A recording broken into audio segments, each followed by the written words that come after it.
Готовимся к ЕГЭ вместе. Сегодня в Якутске впервые прошел день открытых дверей для выпускников школ. В этом году их ожидает самое главное испытание школьной скамьи – единый государственный экзамен. И сегодня ребята узнали, как проверяются задания ЕГЭ, и также встретились с выпускниками прошлых лет, которые сдали экзамен на 100 баллов.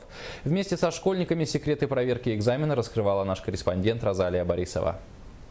Анастасия и Алина сегодня заглянули за занавес системы ЕГЭ. Выпускницы узнали, как проверяются задания, как работает система видеонаблюдения, ознакомились с работой регионального центра обработки информации. Мне кажется, как-то объясняет, что из себя представляет государственный единый экзамен и как бы дает какие-то советы, настраивает, да, чтобы не волновались, чтобы готовились, да. В рамках мероприятия школьники встретились со 100-бальниками. Для родителей прошла встреча с психологами. Институт развития образования провел консультации по обязательным предметам для ребят по русскому языку и математике, а также по наиболее часто выбираемым предметам, таких как обществознание, биология и физика. Представители СВФО рассказали школьникам о переходе в университетскую систему образования. Федеральный вуз в этом году готовится принять больше 3500 абитуриентов на бюджетные места. В этом году у нас большое изменение ожидается именно в процедуре приема документов. Помимо того, что они будут писать заявление о приеме, он должен еще написать заявление о согласии на зачисление. Таким образом, он подтверждает, подав свой оригинал аттестата или диплома, дополнительным заявлением о том, что он действительно согласен зачисляться по указанному направлению.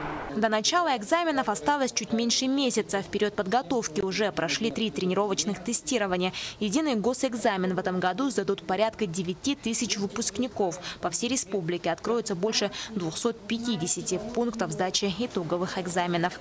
Розалия Борисова, Екатерина Амосова, Иван Семенов, НВК Саха, Якутск. Общественники Якутии поддержали своих кандидатов предварительного голосования партии «Единая Россия». Сегодня в СВФУ прошла пресс-конференция Общественного совета по поддержке гражданских инициатив.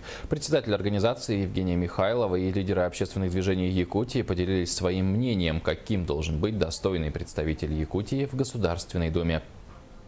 2 мая для нас это очень важное, знаковое число, потому что чем больше якутян придет проголосовать 22 мая на предварительное голосование, да, тем, значит, у Якутии поднимается шанс иметь своих людей в Государственной Думе. Хотелось бы, конечно, чтобы наши избиратели, якутяне, вышли голосовать 22 мая. Ну и, конечно же, поддержали те кандидатуры, которых мы сегодня вот на общественном совете говорили. Это и Галина Иннокентьевна Данчикова, и Юрий Степанович Куприянов. То, что сегодня уже динамика развития в экономическом направлении, в социальном направлении, оно гораздо выше, чем в целом по стране. Уровень валового регионального продукта, например, тоже опять-таки, который приходится на душу населения, позволяет сегодня Якутии быть в 5 лучших российских регионов. Это как раз говорит о такой хорошей профессиональной деятельности тех людей, которые сегодня держат рычаг управления.